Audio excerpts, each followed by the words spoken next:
Good morning. This is KELOLAND on the go with all you need to know in news and weather as you start your day.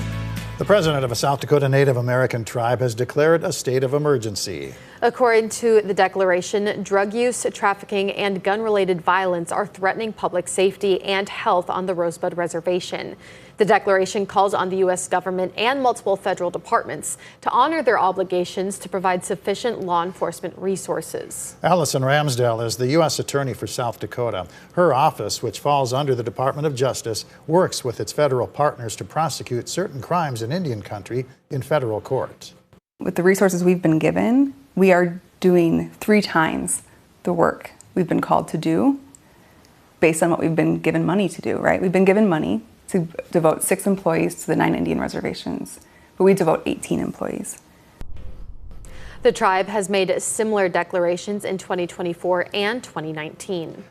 A woman who was involved in a deadly shooting in Sioux Falls plans to plead guilty for her role in the crime. Court documents say 34-year-old Savannah Randall was the person who called 911 after a 13-year-old allegedly shot another teenager who later died.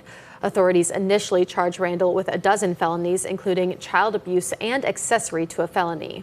However, on Monday, she now plans to plead guilty to 2 different misdemeanors in exchange for the other felonies to be dropped. You can take a look back at the case and see how much time she may face in prison under this story here on KELOLAND.com.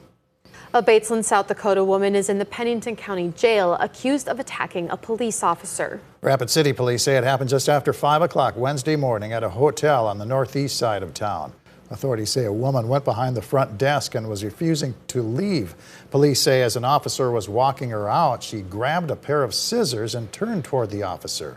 28-year-old Jo Beth Morissette was arrested for a list of charges, including aggravated assault on law enforcement. Now let's head over to the KELOLAND Live Doppler Storm Center for a check of this morning's weather. Good morning, Scott. All right, good morning, everybody. We are looking at a slightly warmer day today as compared to what we had yesterday. We'll bring these temperatures to the lower 70s in many locations, and we're watching this isolated chance for a shower, thunder shower across southeastern South Dakota into Iowa and Minnesota. Brian will have more details on your forecast coming up. Thank you, Scott. Summer will be here before we know it, and for some people, the warmer temps mean stopping by your favorite food trucks in town. And this summer, there are a couple of new options in Sioux Falls. Los Bros Tacos opened just 2 months ago. You can find them Wednesdays through Saturdays in front of the High Roller Casino on South Ellis Road. We have tacos, quesadillas, burritos. We're setting up our fresh water machine to get some waters for the summer once the temperatures rise. Yeah, no, we're a family-owned business. I do this with my mom and my brothers. You can stay up to date with the schedules and locations of all the local food trucks on their social media pages, which we've linked under this story on KELOLAND.com. We've also included a link to a street food finder website to help you locate some other trucks in the area. The wait is just about over. McNally's, which has been closed for the past 5 months, is under new ownership and will reopen next week. The general manager says they've made a few changes to the menu, seating, and the outdoor patio. Same bones, kind of a little bit of a different look, but McNally's is still McNally's, and we're coming back. McNally's officially opens on Tuesday of next week. The Hartford Farmers Market is back tonight. Over 60 vendors are taking place in this year's market. The high attendance and community support makes it an appealing market to take part in. We keep our costs to be at the market cheap because we want them to make money. That's the ultimate goal. They have products they want to sell. It's for some people their only job or it's supplemental for them, but we just want them to be here to make money, sell their products, and they have such cool products. The market takes place the last Thursday of the month, May through September. Tonight's hours run from 5 to 8. That's a look at some of our top stories. Now let's get one last look at your weather with meteorologist Brian Karstens. All right, weather as we get into the weekend should be fabulous for some outdoor activities. We're getting into a very good summer mode here, at least for a few days. And today we're up a little bit. We're back to the low 70s, so pretty respectable. But I do want to mention the chance of a couple of showers or thunder showers. See this little signal right around Sioux Falls?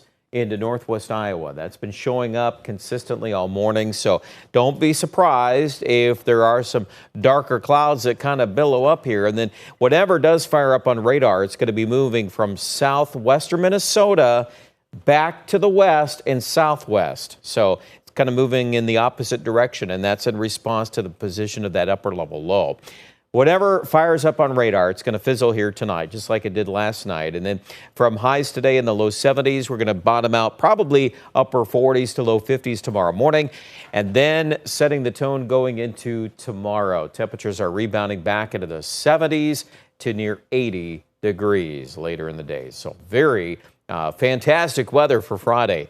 Saturday, mostly speaking, pretty good. We do have an upper air disturbance. It's kind of lacking on moisture, so not going to call out much rain, but there could be a few isolated cells dotting the radar screen here sometime Saturday, probably more in the first half of the day for folks East River. Don't cancel things. Just kind of keep that in mind. If it does happen to shower, it may be a passing event there for some of you on Saturday. Sunday at this point looks dry. South winds will begin to return. A lot of 80-degree weather.